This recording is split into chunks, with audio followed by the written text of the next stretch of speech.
All right, so this is going to go along with a little peaceful mindfulness doodle. And what we're going to talk about with this is type A and type B personalities. And yeah, maybe the jury's out on the validity of those things. However, for right now, type A is still a subset in the Wiley treatment planner for, for now. And we know they know everything. Just like the DSM. Mm-hmm. They all know everything. But yeah, for right now it still shows up there. So we're going to talk about it a little bit. One of the things with the type A is, and let's go over type A. Type A tends to be a little bit more pressured, a little bit more driven, a little bit more competitive, sometimes seen as aggressive or controlling, whatnot. And then type B apparently is not. A little bit more laid back, not competitive, more patience, more flexibility, a little bit more go with the flowy. Accommodating. Yeah. Mm-hmm. This works out. Yeah. As we were getting ready to start this, she's getting her stuff together, and she's got, let me get my notes. And I'm like, I don't have any notes. And she said, well, that would be because you're a type B, which I didn't really realize until we got to this. Mm-hmm. But I do think that you can mellow into it, just as the Myers-Briggs can change when you're in one environment. If you got little kids, you need to be a J, okay? And if you don't, you can be a P, which is piles of stuff everywhere. But that sense of urgency and all that kind of stuff that type A's have, I hate that stuff. I would probably go live in a hut on a beach with books and just see people when I got bored with my books. Although I am an extrovert, I'm definitely an extrovert. I got my energy from other people. Mm-hmm. I really don't need to be in control of a whole lot anymore. Which is maybe a nice thing. It is a nice thing. However, I'm not sure it puts food on the table. So on the type A side of this, and why this is so tied into the little mindfulness doodling that we're going to be doing, is if someone is receptive, if they're have been identified as type A or whatever, if they're the biggest goal for reducing the anxiety associated with that is moving toward a more peaceful lifestyle, finding fewer things to compete about, finding ways to feel satisfied without having to accomplish every single thing on the face of the planet and rank number one in every single one of them.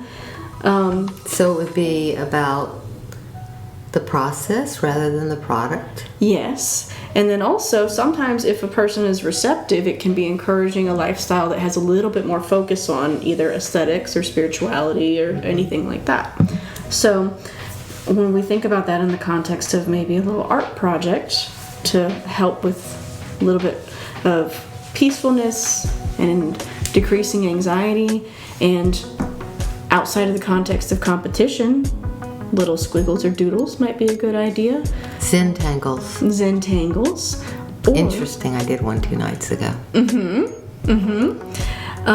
Even just picking out like a little creature or a little animal or something like that, and just making a colorful little doodle of it.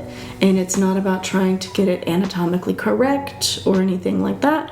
It's just, I'm gonna make, and I'm gonna enjoy making, and I'm gonna enjoy the colors and not try to make sure that it's perfect or everything is within the lines. So, and if you know yourself and you have a high sensory need, then you can find the actual art implements that satisfy those needs. And once you're satisfying your sensory needs, it is like part of your brain does go offline.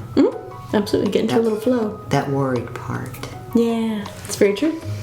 And some other little things that you can try as well. If you feel like you fall into that lovely type A personality category, which gets a little bit of a bad rap, and I identify with that a little bit.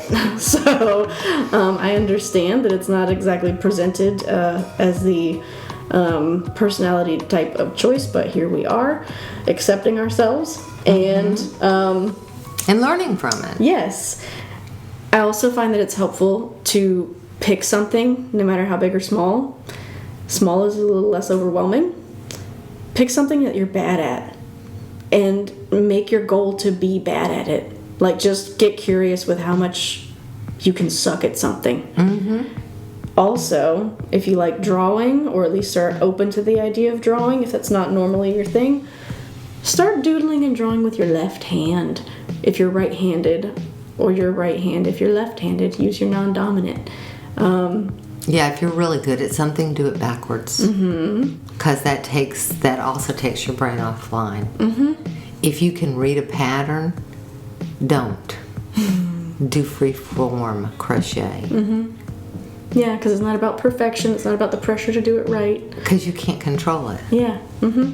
Those might be some helpful little activities that you can use if you happen to have anxiety, and if you happen to identify with any of the characteristics that we mentioned, or anything that you find online, or in a treatment planner if you're real particular about it.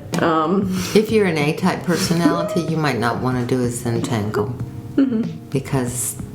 That's the whole point, though. Well, Yeah. Would it make you more? No. It's, Okay. You gotta work through that shit. Okay, go for it. So with that, we will go ahead and wrap, and thank you for joining us. Have fun doodling. Bye.